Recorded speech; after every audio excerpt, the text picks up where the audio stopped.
না চেষ্টা করতে পারো এটা পুরোভাবে পড়তে হবে 5 ওয়াক্ত নামাজ। রোজা রাখছো না? জি স্যার রাখছি। আমি ইসলামে কয়টা ফরজ কি কি? রোজা, নামাজ, হজ, যাকাত।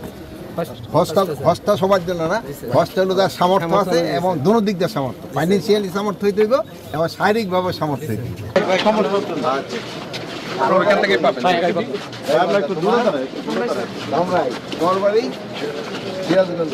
তোমার তুমি কয় টাকা জমা? 4,000। এই যে দেখো মানিক বেতন পাই কত?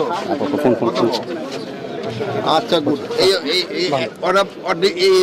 এর এক্সাম্পলটা ফলো করো। সকালে কি খাইছো?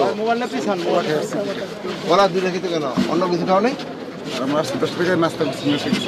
মেসে কি নাস্তা করছো? তো ডিম খেতে খেতে খালি 2টা কলা গুলো লাগে। ফ্যামিলি ম্যান নাকি? না স্যার, মেসে আছে। তুমি কি ফ্যামিলি ম্যান নাকি? না স্যার ব্যাচেলর। মেসে না? মেসে কি খাওয়ায়? দুপুরে খাওয়াবে কি? দুপুরে স্যার ডায়েট থাকে স্যার, মাছ কিংবা মাংস যে কোনো একটা আইটেম থাকে। আর রাত্রে? রাতে স্যার ছোট মাছ কিংবা মাছের একটা আইটেম থাকে কিংবা ডিম থেকে স্যার। আর সকালে? সকালে স্যার ডিম খিচুড়ি কিংবা কতদিন রুটি হালুয়া কিংবা সবজি। কটাকে নেয়?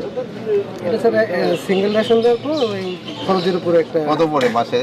1600, 1500, 1600, 1400। 1500 রেশনটা দেওয়ার পরে? জি স্যার। বাড়িতে কয় টাকা পাঠাও? বাড়িতে স্যার 30,000 বেতন, জীবিতে 4,000 আর নিজের জন্য 5-6,000 রেখে আর বাকিটা দিয়ে দেয়। পোলাপান কি করেছে? ছেলে একটা মেয়ে। কোন ক্লাসে পড়ে? ছেলে হচ্ছে স্যার হেফজতে আছে স্যার, হেফজতে মাদ্রাসায়। স্কুলে যাও নাকি? ভাবতো যে ওই ছেলের হেফজুতে পড়াই ব্যস্ত ছেলে দেবো, তাহলে দুটোটাই পড়াই দেবো, নিজে ও ক্লাস ভালো কাজ 3 করতে পর্যন্ত স্যার